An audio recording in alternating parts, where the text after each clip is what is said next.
moving on to the next segment, this is the opportunities in Asian emerging markets, and it is titled Regional Market Opportunity. So in this session, we have 4 speakers presenting an update on their respective countries and markets. And to begin, I'd like to call upon Mr. Manish Gavaskar, and he's a representative from India Bullion Banker Association. Welcome, Mr. Gavaskar, and he'll be presenting update from India. So ladies and gentlemen, let's give him a warm welcome, please. Good morning, friends. I am Manish Gavaskar from RBL Bank. RBL Bank is one of the importing banks in India. India has around 16 importing banks, that is nominated banks. Then we have nominated agencies, and we have refiners and there. Today I stand here as a representative of the IBBA. As you see, IBBA is the Indian Bullion Bankers Association. This was formed in 2005, but has taken place in, say, 2015 onwards, post a lot of developments that happened into the Indian regulations for importing of gold and silver. The composition here is, we have the founding members who are basically Bank of Nova Scotia, HDFC Bank, IndusInd Bank, ICICI Bank, Corporation, PNB, Union Bank, and some of us who have joined newly into this associations are Axis, State Bank of India, Yes Bank, RBL, ICBC. The core committee chairman is State Bank of India. We have a secretary from HDFC Bank and treasurer from ICICI Bank. So out of the 16 banks that can import bullion into India, 12 banks have come together and formed an association so that collectively we can put across our views towards the regulators, towards the stakeholders. As I said, 2005 is when IBBA was formed, but it has taken a better turn in, say, 2015.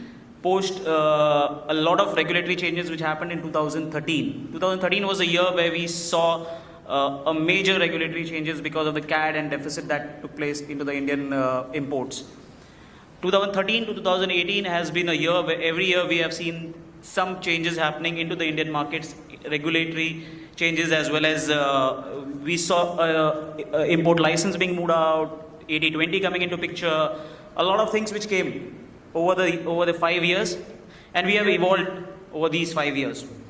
So main part of IBBA was since gold and silver was provided and imported through a regularized channel, banks played a major role into it. We had basically we had communicated a lot of development changes which needed to be taken place in the markets to the regulators. We, as bankers, we have collectively a strength of around 12 bankers, but 12 bankers put together the experience of at least 15 years each. So the message that goes to the regulators, the message that goes to the stakeholders is that it is a clear experience that's been speaking from the banks, and it puts up a very, very effective way of sending across what needs to be done, how it can be modified, how it can be looked upon. So, some of the role that IBBA has played over the years is, we had GST which came into picture in 2017. Post GST, there were a lot of hitches in how the trade would evolve. Banks had shut importing for at least a month or two because there was no clarity on the GST. So, to give you an example, there was an GST at the time of import, and there were 2 components called as IGST and CGST, which used to be paid during the part of sale. What used to happen is IGST is to be paid upfront, and CGST and SGST would be an input credit against the same. But banks were not willing to pay the IGST component at the upfront because in the prior regime of VAT, whatever sales used to happen, we used to pay VAT or value-added tax on the sale that was done by the banks. Here the cost burden on the bank went up upfront, where they used to pay 10% as import duty, over and about that 3% as IGST. And this IGST would be blocked for a period of time till the sale didn't happen. So U capital would be blocked for a period of, say, 30 days or 20 days or 15 days whenever your sale didn't affect. And if the sale didn't affect in the same month, that input credit goes on to the next month. So the bank's entire capital cycle got for a toss, where you used to put in a lot of funds upfront. Since you were a channelizing agent, your mechanism was you used to import and you used to then sell it out, and then whatever was a trade fair would have been made by the banks. Your bank's capital got blocked for a very longer period of time. IBBA was very effective in communicating this glitch in the system. You can't say it a glitch, but it was, we wanted a very clear thing where, as we were doing business during the VAT regime, let us do a sale and we'll collect the GST, we'll pay you the GST. So since bank were not the guys who were selling it, banks were just distributing it, it was effectively spoken across, and the GST, whenever GST committees used to meet, we used to put across our points, and somehow over 2 months' time, IBBA was effective enough, and the IGST thing was removed by the time of the import by the banks. So one of the major roles where we collectively and effectively had a better role to play was we communicated it as a problem for the industry, and it would have stopped the distribution of import into India. So that was a major role which IBBA has played. As you know, a lot of talk is happening about the Indian spot exchange. So IBBA is one of the steering committee on the spot exchange. Yes, there are a lot of stakeholders to it again, but as bankers, we see a lot of role to be played on the spot exchange, and we are working together towards having a formulation or a framework designed for the spot exchange as a part of and as a stakeholder of the same. IBBA is also a stakeholder and advisory role in the Indian responsible mineral sourcing. So we are trying to onboard, we are trying to get associated with as many as, so that the trade evolves. The import cycle has a smoother way into India, and we have a regulated market. A lot of times we keep hearing that it is an unorganized segment. We are moving from an unorganized to an organized segment, and I think banks have a major role to play in getting it streamlined into an organized segment. As members of IBBA, we have vast experience, as I said. GST Council has been talking with us. We have, whenever there is a council meeting, whenever there is input which needs to be taken from the bankers, we put forth our views.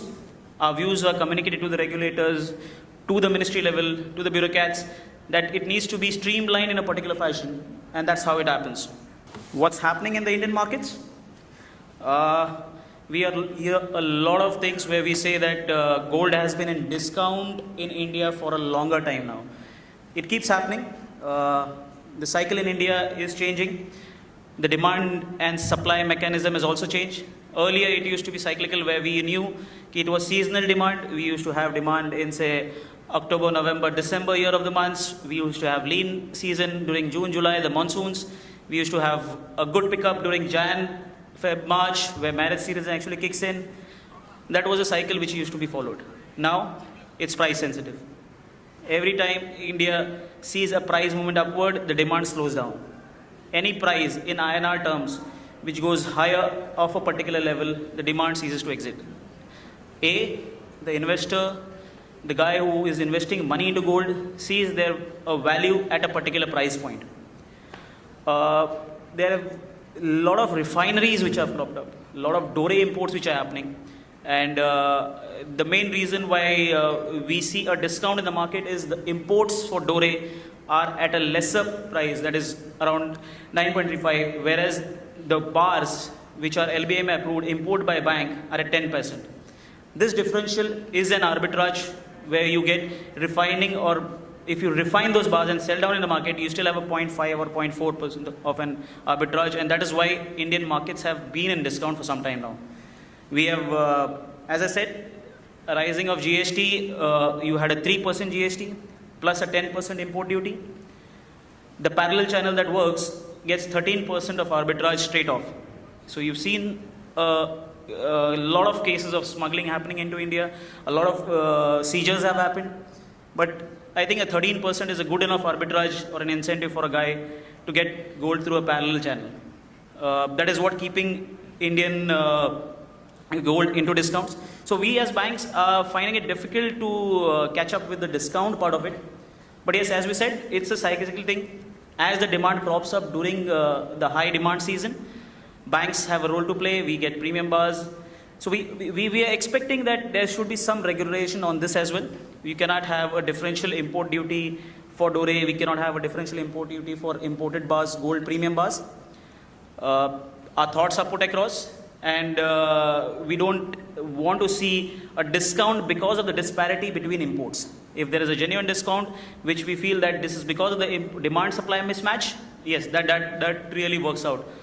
This gold rush, as you see, every year India used to import approximately on an average 700 to 900 tons, on an average around 800 tons. We have seen a drop or change in psychological pattern where the rush for gold has moved from the next gen, which we see, the millennial kids are more into the electronic gadgets, not for gold. So I would buy an iPhone for an 1K or rather than buying a jewelry. So the next generation is seeing gold as an asset class, but they're preferring electronic gadgets over and above what can be seen as asset class. Inherent wealth always stays there. So gold has been always staying with Indian households for a very long time. Traditionally, when a marriage happens, the gold is given to a woman as a safety, a safe haven bet for her. In case of any uncertainties, this gold can be liquidated, used for her own sake. But I think we have seen a lot of investment demand which has moved from physical gold to the e-paper gold. So we have the Paytm models, the digital gold, the digital wallets coming up. So there are a lot of investment demands. Ideally, investment demand used to be around 200 to 250 tons a year, which has moved from the physical part of it. Rather than storing it in your wallets or lockers, you rather move it to a digital wallet. And whenever you want to sell it down, you just sell it and get the cash out of it or money out of it. So a lot of investment demand has actually moved from the physical part of it to the digital part of it. And we are seeing a lot of things happening on that front. The digital front is really moving on, and we've seen that pick up in the last couple or three years now. Young population, as I said, is moving from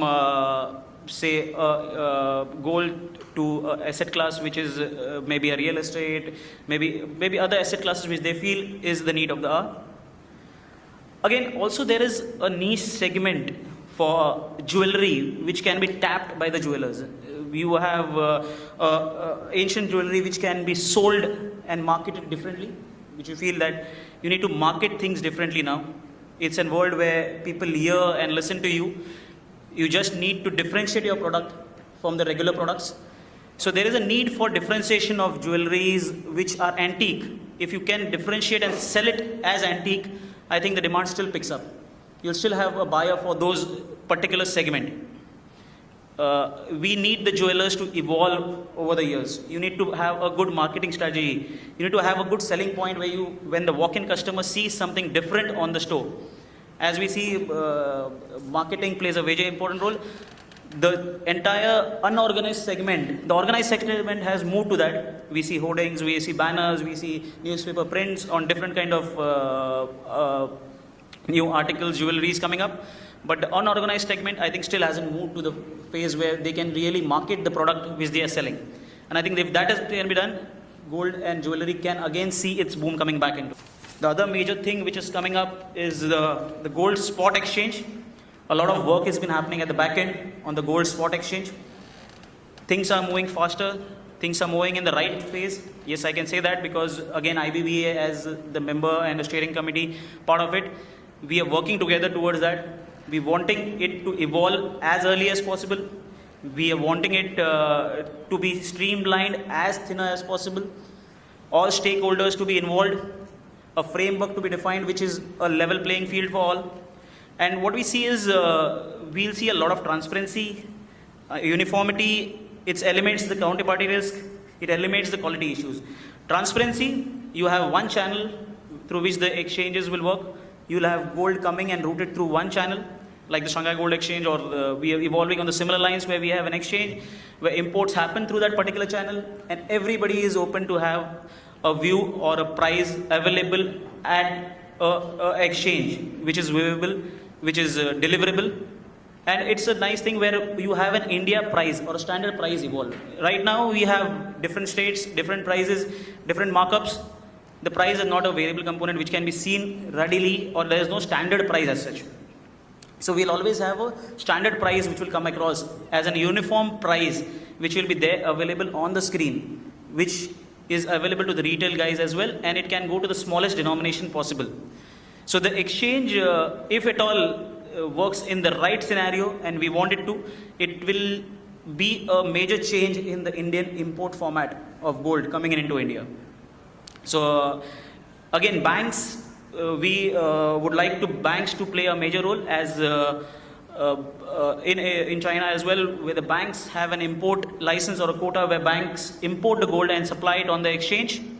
We would like to do that. We also have banks catering to a larger set of segment. Right now what happens is we have a particular set of segment or a customer base which we cater to. This opens up an avenue for the banks to cater to the larger segment since the KYC and the risk moves on from the banks to the exchange. And the banks will have a bigger role to play as the risk part is taken care of by the exchange. The exchange also eliminates the purity aspect. We see a lot of import happening in impure gold, then it's been refined, then it's been distributed. Here you have a particular format in which the gold will be imported, it will be issued in the exchange or supplied to the exchange and distributed across. So over the years, we have been talking. It's been some time before we have been talking. All the stakeholders have been meeting and talking.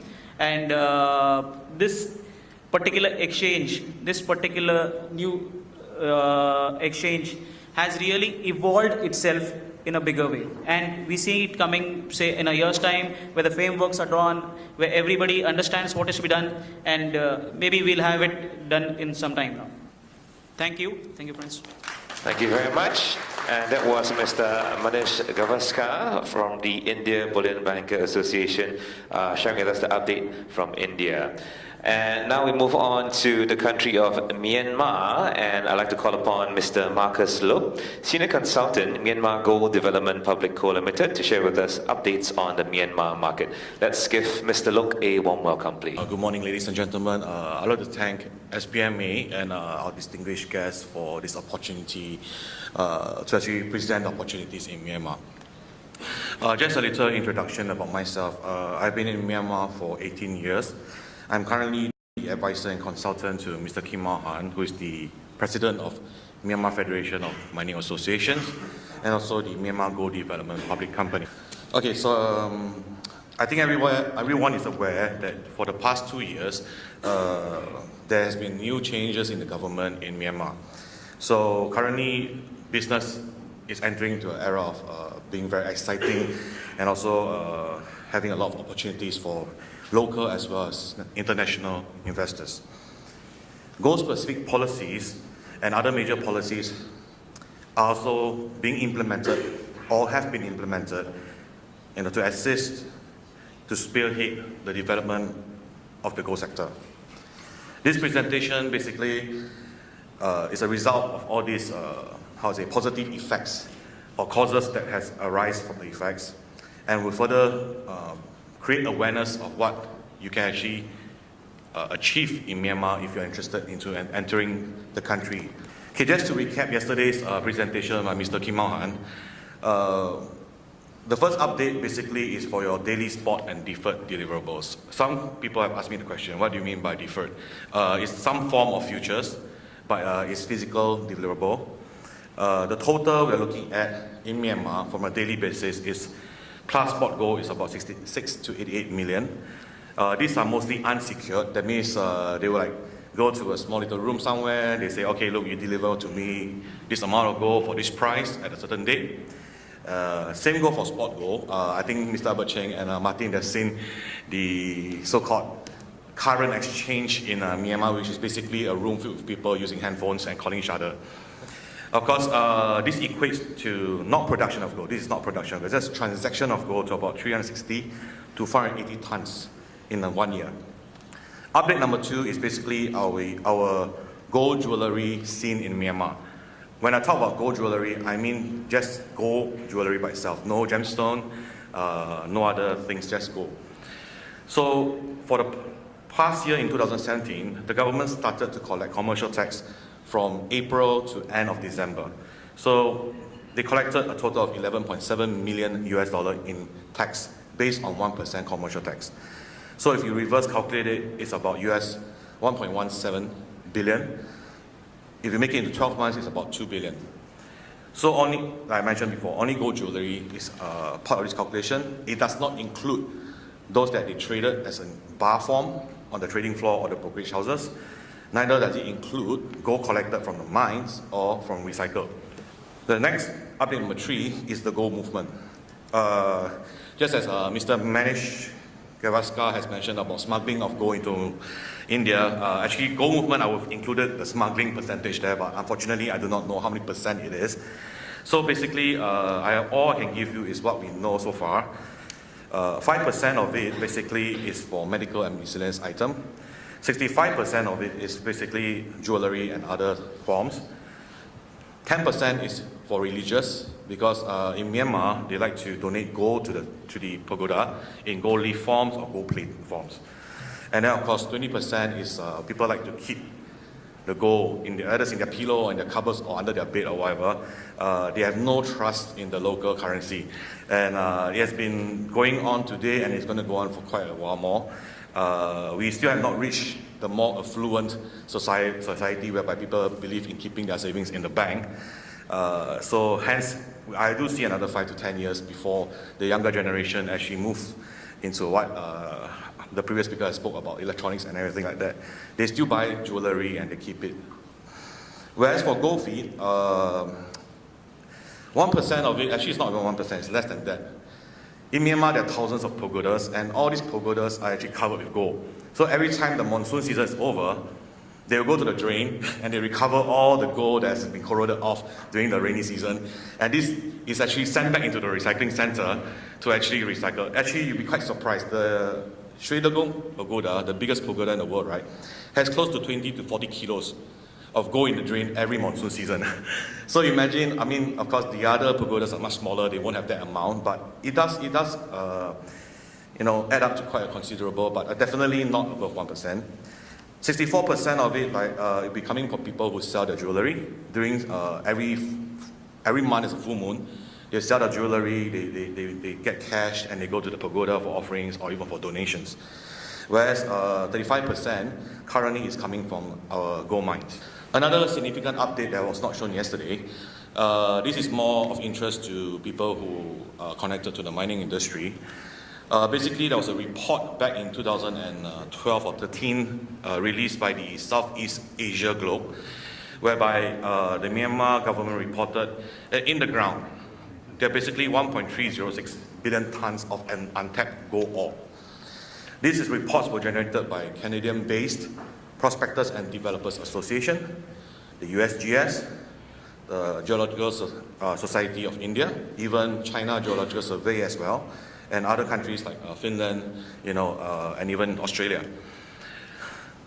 The report published also stated that even though these deposits, was indicated here, it does not indicate the entirety of the country, because Myanmar, the exploration for gold actually is just a fraction of the entire country's so-called known reserves. There's not enough exploration and prospecting done in Myanmar, and hence, we do not actually know the real figure today. These figures are just what, over the past few decades, foreign prospectors and explorers have actually found out. But it's just like I say, it's a drop in the bucket. So basically, the opportunities, like I mentioned before, is for the entire value chain over here. We start from foreign investors coming in, whereby you have the chance now, and under law protected, by the government, your rights, and everything is actually done. Secondly, whether you're coming in as a joint venture, you're coming in as a foreign direct investment, these laws are all in alignment with ASEAN, Southeast Asia, ASEAN. Next, you're talking about pre-mining. Some people, they like to do prospecting, exploration and survey, even feasibility studies. This is an open market now. Of course, gold is the main focus for this conference, but we're looking at across the board for the entire mining industry. And then next, we're going to gold mining. Myanmar has 380 small-scale mines waiting for capital to be upgraded to medium and large-scale mines. We have currently 4 large-scale mines that are in operation. Unfortunately, all of these mines have very little capital to actually fully exploit the land or the concession they are in. I mean, if I were to give a comparison, I would say that the largest gold mine in Myanmar, the entire capex that has been pumped into it is only like 25 million. It's like 6,000 to 7,000 acres. Whereas you look at a mine that's comparatively smaller than it, there's, other countries, they're pumping a few hundred million. So there's a very big difference in that. And hence the yield, the ore yield, is actually very, very low in Myanmar. So we're looking for, there's also chances actually, for investors in the mining industry, the gold mining industry, to come to Myanmar to do their pre-checks, pre-feasibility checks and everything, to look into operating a mine there, just to help to increase the yield. Of course, eventually when you increase the yield, there's more gold to be sold in Myanmar. Of course, then next we're looking into refinery, manufacturing and processing. So basically, the idea of the government is to attain 4 nines, so that in order for the central bank to consider this as a currency, they want to export this out of the country without any tax. Because the argument is, if it's money, you go to a money changer, you change money, you don't need to pay tax for it. Of course you do need to pay commission for some countries, but the basis is there's no tax. And also, I can bring money out of the country without even getting a permit. So that's the Central Bank of Myanmar. And the other side is what you call the Ministry of Commerce. They have another thing that they will like, is what you call value-added industry. They like for investors to come into Myanmar to create jewelry, numismatic, that means the souvenirs, the coins, or even, I would say, accessories or what from Myanmar, and to be exported out of the country. Thereby, the Ministry of Commerce would like to collect 1% tax. So there's 2 ways to actually bring gold out of Myanmar, but currently, now, we are allowed to export gold via the Ministry of Commerce. The central bank has not consolidated their export channel yet, but once it's consolidated within this year, we'll be able to export gold at 4.9 purity. In the future, we'll be trying our best to follow LBMA at 0% tax. And then, as you can see, the dotted lines is what I would say work in progress. We are currently been started since last year to discuss and to bring in, expertise in this area for the International Gold Exchange, a mercantile market. So the difference, one is exchange for standard bars. The other one is basically for any other forms of gold, the mercantile market especially. So we will have a one-stop service center. The one-stop service center is actually, unfortunately, due to the government departments in Myanmar not being as robust as some countries. There's always question mark is, are they going to have tea money or, lunch money or something like that, So that's why they plan to open a one-stop service center until the date that our customs, the tax department is more robust and, there's no worries of corruption or anything going on, then perhaps that will be gotten rid of. And then, as you can see, the flow is just a very basic one. We do intend to import, and of course we are also keen to get domestic manufacturers, domestic or international manufacturers to come in to manufacture for us. And then of course it gets cleanse and repeat over and over again. Okay, just to go into the opportunities, basically there's, there's 7 points, and I'll break it down according to the relevant ministries. Okay, the first and most important, the Ministry of Planning and Finance for the Myanmar Investment Commission. This is where all investors actually go to Myanmar. They approach this commission, which is actually, there's another name for it, they call it DICA, D-I-C-A. For investors interested in JVs or FDIs, now are able to export gold. Firstly, as of today, via Ministry of Commerce. Hopefully within this year via the Central Bank or Ministry of Finance. So this is a very interesting time because we are closed for 5 decades. Every single day the mine produces gold, we cannot bring it out of the country. Of course, we do have a lot of blatant smuggling going on across the borders, but imagine 50 years of gold being kept in Myanmar being mined every day and nowhere to go. So we do know that the volume is substantial and there's an opportunity for investors to come in. Secondly, the next ministry is the Ministry of Natural Resources and Environmental Conservation. So it's a good thing that Koras and ICOI were here because we are very serious about our environment and also how we exploit the natural resources in Myanmar. So one thing is you look at A or H, these are all the permits that you can acquire as a foreign company entering to Myanmar to invest. Whether it's starting from prospecting all the way to trading and selling, you can actually apply individual permits, or in point H you can see, you can actually get the entire integrated permit from A to G. So these are some of the things that the ministry has been doing to bring in legally, officially, without any basis for, I would say, T-money, so that, and it's lawful, so that people know what's in black and white. Rather than last time before the new government, it's always, I agree, I say yes, if you give me T-money, I'll say yes and this and this. It's no longer the case. All these are now in black and white.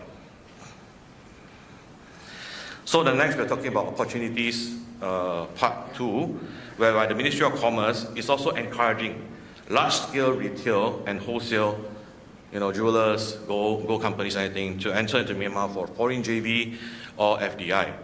Unfortunately, it's a bit in discussion today because when they mention about large scale, they're talking about your retail space has to be 10,000 square feet and above.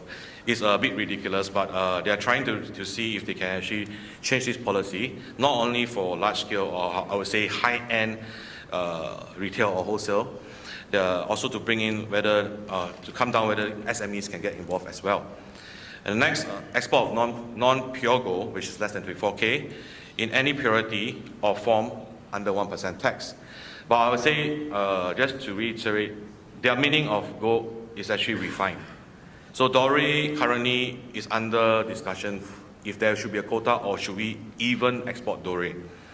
Next, number 4, Central Bank of Myanmar, which is under the which is together with the Ministry of Planning and Finance, has actually stated in the tax law that any export pure gold, which is 24K, will be 0% across the board.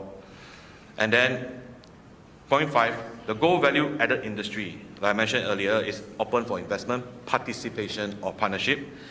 Myanmar Gold and Precious Metal Exchange, whereby we are in discussion and about to take the next step, is also likewise open for investment, participation, and partnership. The Mercantile Exchange has similar opportunities as well.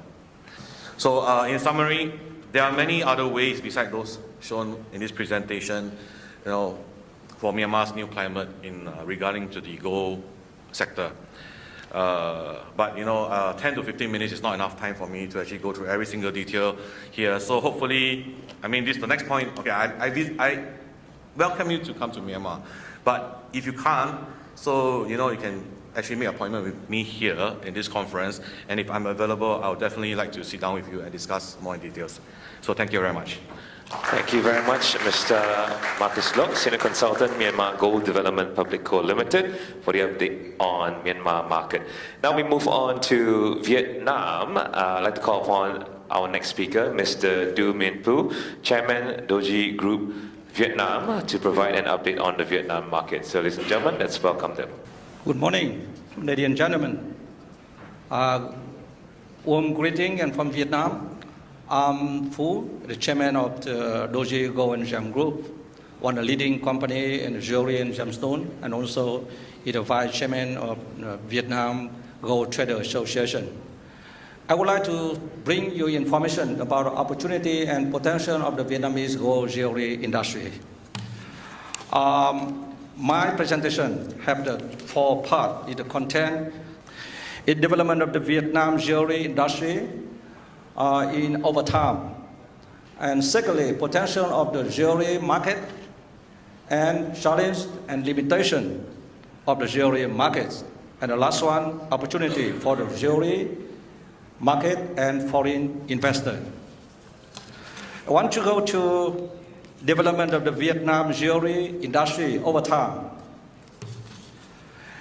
The development of Vietnam jewelry industry in overtime in 4 periods. The first period after liberation, from 1975 to 1988, and from 1988 to 2001, from 2001 to 2012, and from 2012 to now. I started with the consumption output, and for the period from 1975, in the gold market is this, used about 5 tons per year. The gold market officially, mostly frozen after Liberation Day. Business, operation, and manipulation were completely hidden and limited in a narrow scope. At the next period, from 1988 to 2001, that time Vietnam had to apply and reform for economies. The traditional trading gold bar and gold jewelry were formally re-established with Decree number 33, along with the establishment of the state-owned gold jewelry company from central to local level.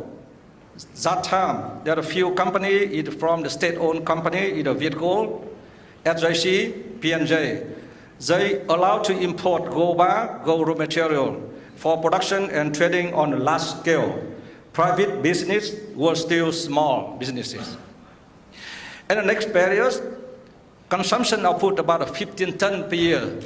So Decree 174 already and chain promoted the private sector of gold jewelry to develop business production in typical way with established my group with Doji and attracted to many foreign companies at time to invest in manufacturing in Vietnam, such as Design International from France, Prada from Thailand, Tomei from Malaysia.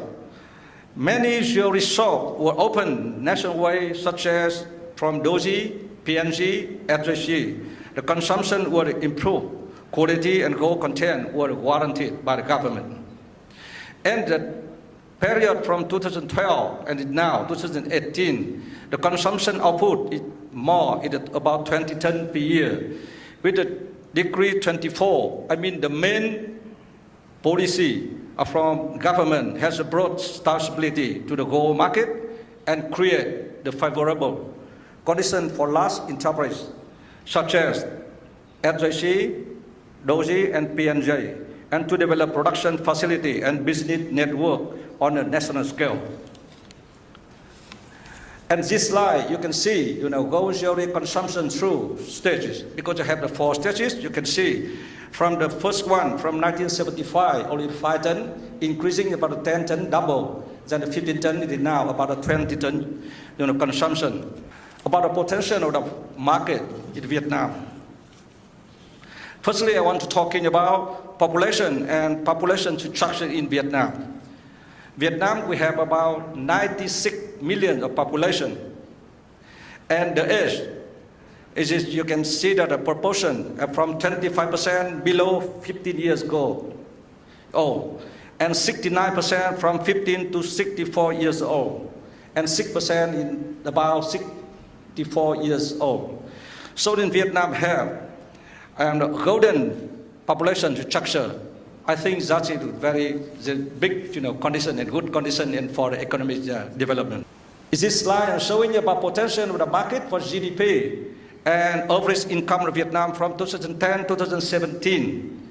And Vietnam GDP from 2010 and 2017, you can look, is this, and from 2010 goes up to 6.78%, and as it coming down, then come up again.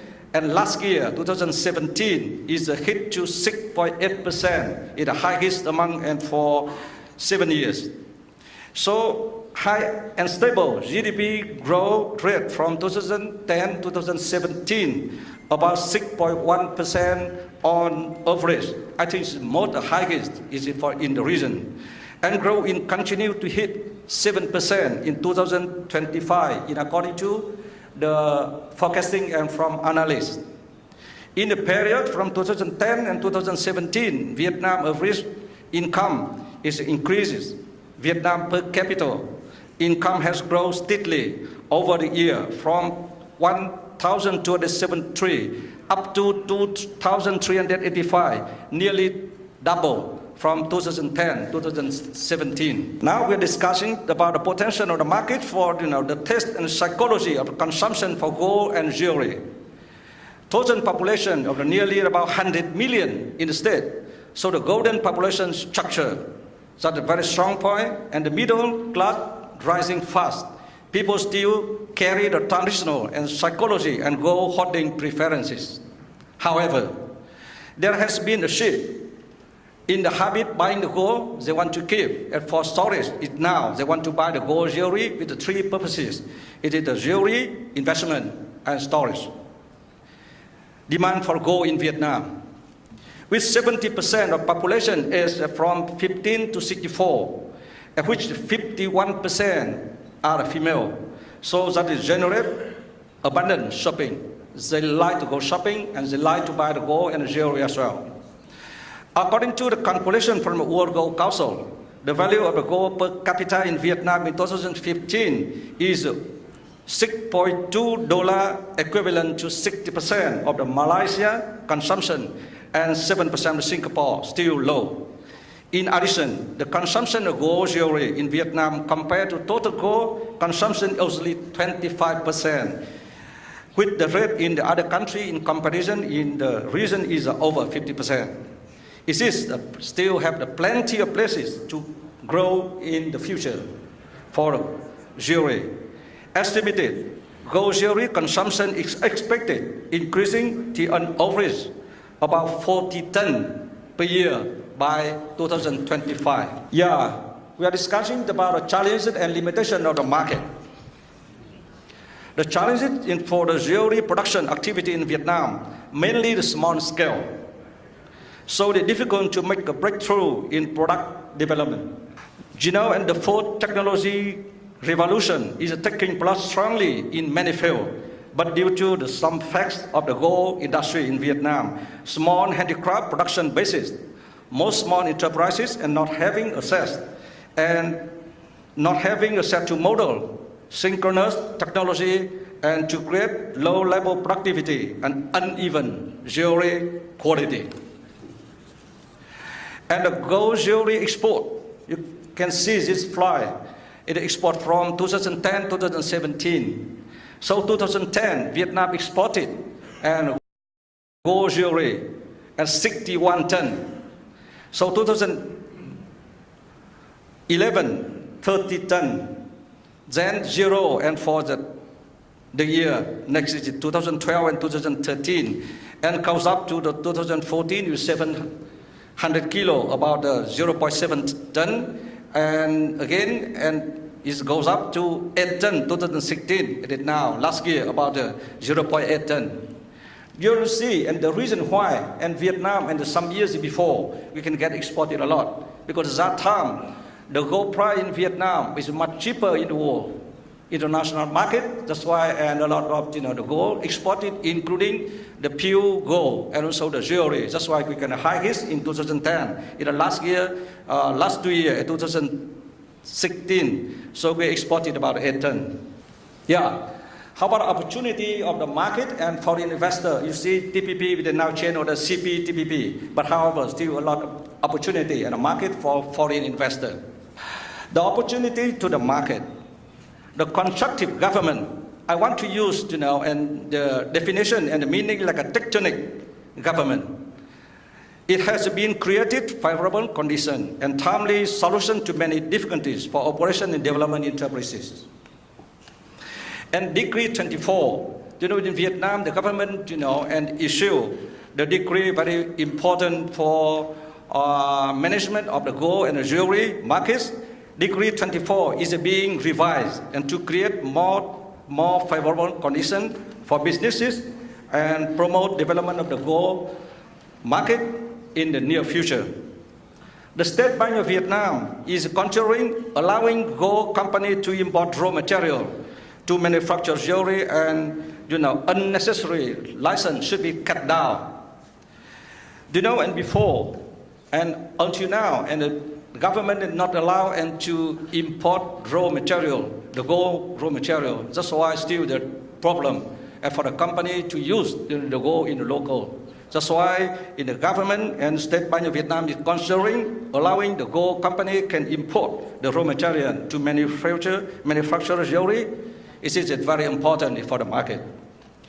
The habit of gold storage in high demand of jewelry in Vietnam, but now it's a little change. That's why bring the good opportunity for the market. I think Vietnamese people, and they like gold very much. Even we can say that they love gold. They want to buy at the gold bar and gold retail. They can keep it and store it. Is this such a good chance for the market? How about opportunity for the investor? The policy now in opening the economy is a consistent policy in Vietnam and implemented in a synchronous manner to create attractive investment environment for foreign investors. In Vietnam, so many foreign investors, and they already invest a lot, in Vietnam, but still they did not much for the jewelry and gold business. Vietnam is a member of WTO, has signed many bilateral trade agreements with the economic power and also with important partner country with Vietnam. Yeah, import tax. I'm talking about, and the import tax in Vietnam is that, the tax policy implemented in favor of enterprises. And Vietnam is now, they apply imposed zero, it means zero tariff for import duty. And from the country who have the trade agreement with Vietnam currently at ASEAN and China, 0%, import duty for jewelry, 0%. Vietnam has strength with young skilled workers who are creative and quick to adapt. It's scientific with technological advances to create more sustainable products. So Vietnam's jewelry industry will be able to reach the level of the country in the area.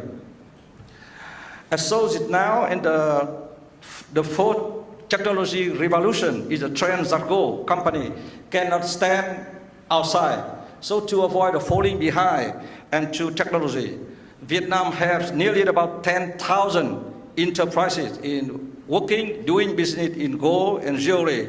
That's why they need the good equipment, the good technology, so the good opportunity for the investors. They can sell the good machine and the technology into Vietnam with the modern machine and equipment, so can help the local industry can develop. So you want to summarize, you see, in Vietnam so have many good opportunity. Maybe, people in this hall, they know Vietnam very well. Like, very nice, very beautiful country, there's good food, good sightseeing place. But however, so for the market, and jewelry still with it now, it is new for you. But we hope we have to confine it now, opportunity to go to Vietnam, to doing business with Vietnam, so that, and on behalf of jewelry community, we would like to have the mutual benefit, cooperation with all of you. I want to take this opportunity and to express my sincere thanks and to Chairman SBMA, Mr. Martin Slay, and Mr. Abu Chan. You can help us so far very much, and to invite us and to be here and to share the information with you. Thank you. Thank you very much, Mr. Do Minh Phu, Chairman Doji Group Vietnam. Thank you so much for sharing the update on Vietnam. And now, ladies and gentlemen, we move towards the final of four. We've covered the countries of India, Myanmar, Vietnam, and now we move to China. So our next speaker for the session is Mr. ZHANG Yongtao, Vice Chairman and Secretary General, China Gold Association, and he'll be addressing us on the subject of update from China under the Belt and Road Initiative. 非常感谢新加坡金银协会郑总能够邀请我们中国的代表来参加我们这次这个峰会。下面呢，我想呢，跟大家交流和分享一下中国黄金行业发展的现状以及未来发展的趋势。我大概呢分这么3个部分和大家分享。一个是呢中国黄金产业的现状和发展趋势，第二个是中国黄金市场的现状和发展趋势，第三个是黄金消费的情况，和大家交流和汇报一下。这个黄金产业啊，应该说这几年的发展速度非常快。大家都知道啊，这个中国呢，是资源非常丰富，我们从这个截止2016年底，我们查明的资源储量达到了1.21万吨，在世界上是排第2位，第1位是南非，南非呢是3万吨，整个全球查明的资源储量大概在10万吨左右。那么第3位是澳大利亚9900吨，第4位是俄罗斯大概9000吨左右，再下来就是印尼啊、美国啊5500吨左右。说整个从资源储量来看呢，应该说中国的这个保障程度啊、可持续发展，应该说还是非常非常有这个潜力的。这里头呢，近几年呢，我们发现了一些大型的这个金矿，比如说我们山东莱州这块儿，我们有招金的海域金矿470吨，还有我们中金的沙岭328吨，包括那个三金的西岭383吨。这几个大的矿呢，都是在1000米以下才建矿，所以这样的话呢，在“十三五”末期和“十四五”初期，中国将来会进入到深部开采阶段。这些矿呢，可能都是我们这个强有力的支撑。第二个就是黄金产量，我们去年呢426吨，连续11年为世界第1位。另外呢，我们还有这个进口原料，包括金矿和这个有色金属的副产品。大概去年在91吨左右，说整个我们的供应量大概在530吨左右这么个水平。所以整个呢，这个中国的黄金矿业应该说，在近几年呢，对这个绿色发展非常的这个重视，特别是我们环保部、国土部发表了一系列的这个绿色矿业方面的要求。我们在这个近几年呢，中国在自然保护区、生态功能区方面也做了大量的工作。那么在这一部分区域附近的一些企业都要达到这个绿色矿产的标准，才能够开采。就这样的话，中国对环保要求呢越来越严格。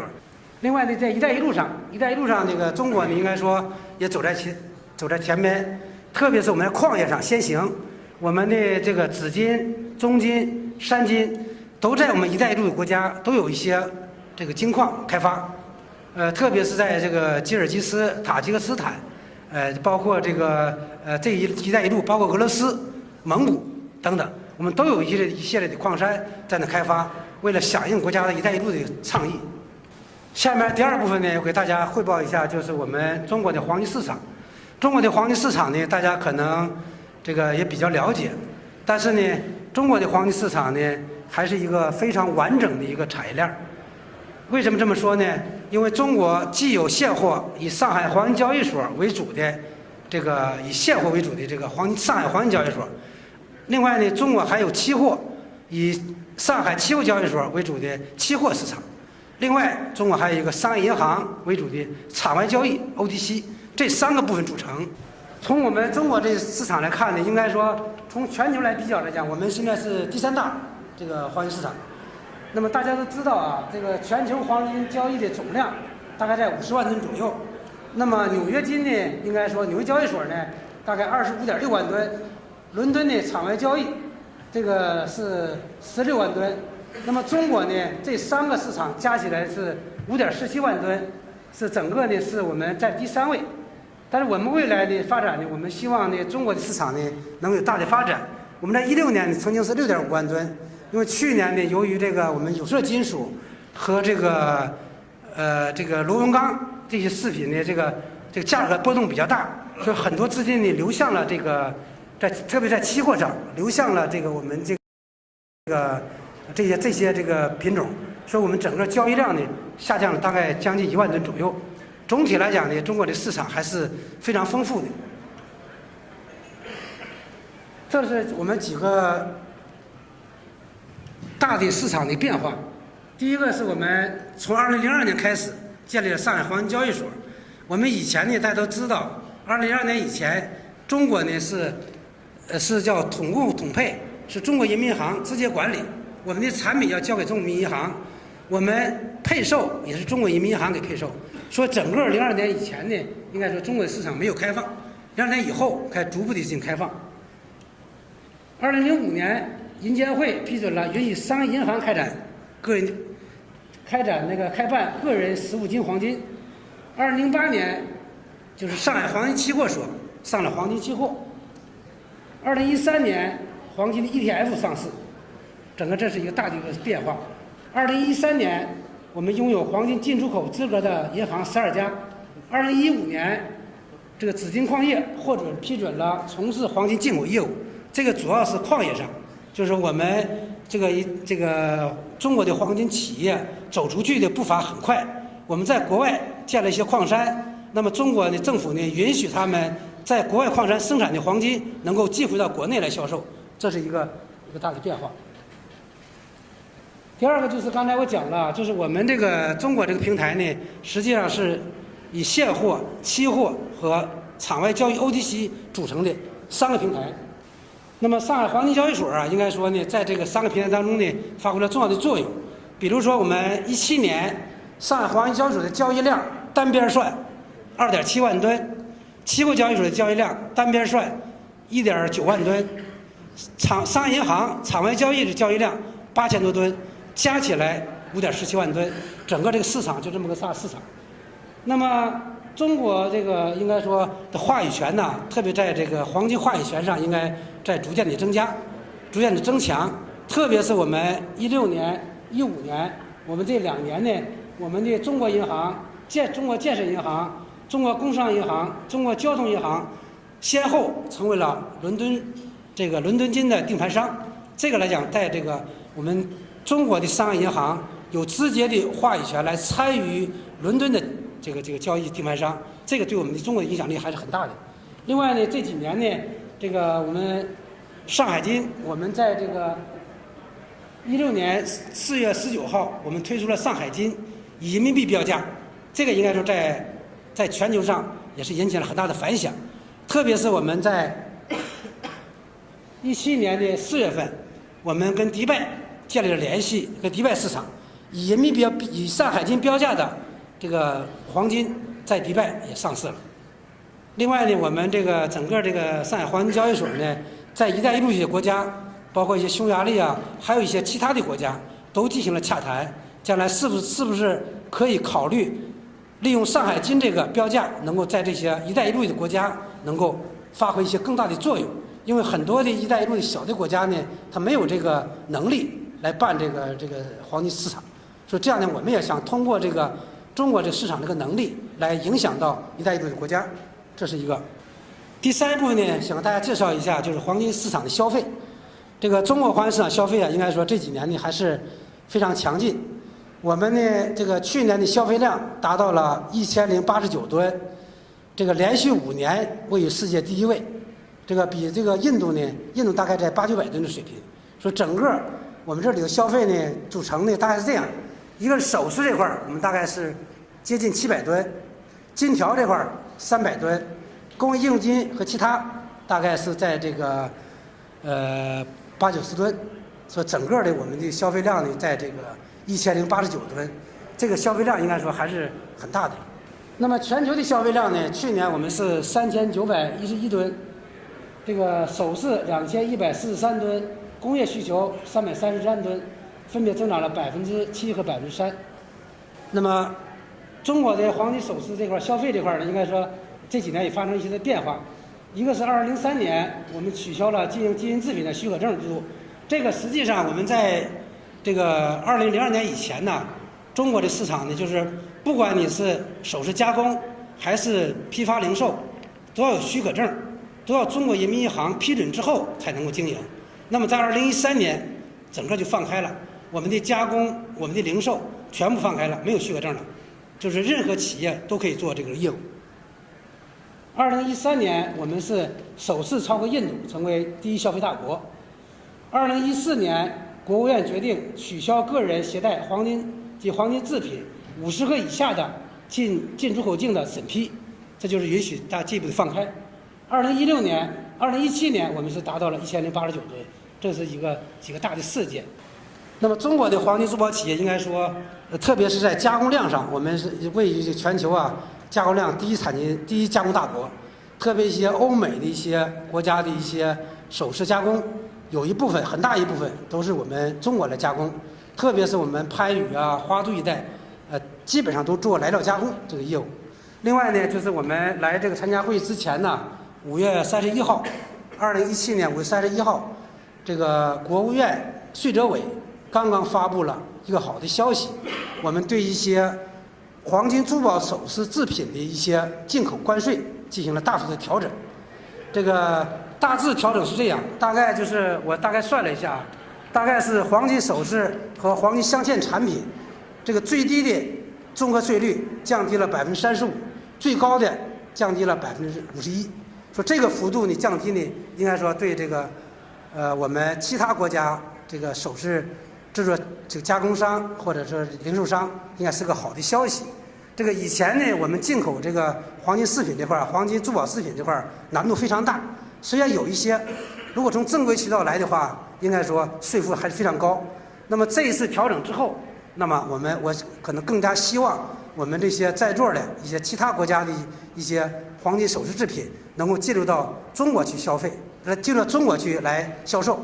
这样的话呢，使得我们这些产品呢，特别是一些国外的大的知名品牌，包括意大利的、法国的一些大的品牌，将来有机会进入到中国市场，来增加和丰富中国这个首饰市场的一个内容。这个我觉得是一个好的机遇。最后呢，给大家介绍一下，就是这个2018年我们这个中国黄金协会、世界黄金协会两家协会准备在北京召开这个第三届中国国际黄金大会。这个大会呢是2年1次，这个大会应该说是非常有影响力。我们是这个大会呢有3个部分组成，一个是矿业，我们邀请了国外的一些专家，特别就国内外这个矿业方面的一些方面给大家介绍，比如说我们深不开采，比如说一些无形提金，比如说我们一些智能矿山等等这方面，我们在国内请了一些院士，在国外请了一些专家来这个共同研讨。第二一块就是市场方面，市场方面呢，我们专门请了这个马克莫比尔斯，也是这个新兴投资的这个十大投资人之一，在欧洲影响力非常大。我们请他呢做主旨演讲，来这个回顾咱们这个全球黄金市场的一个情况，特别针对中国的市场，他有一些什么好的建议和倡议。另外呢，我们邀请了国内的上海黄金交易所、期货交易所，我们的工商银行、建行一些大的商业银行全部参加，共享咱们在大会期间关于市场方面的一些研讨和一些新的举措，在这会上都可以听到。第三一块呢，就是黄金这个消费，就是我们所谓的加工批发零售市场。那么这块呢，我们也请了很多的一些专家学者来共同研讨全球的和中国的黄金首饰消费的趋势和一些新的一些变化。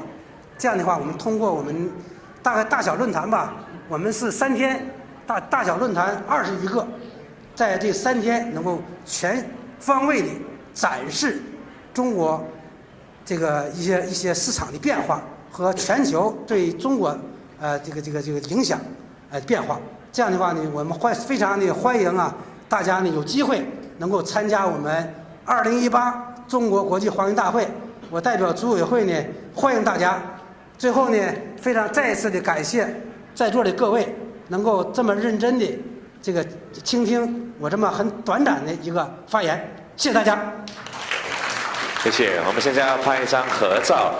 Can we please invite our friends, Mr. Manish Gavaskar, Mr. Marcus Loke, Mr. Du Minpu, and Mr. Zhang Yongtao to come on stage for a photograph.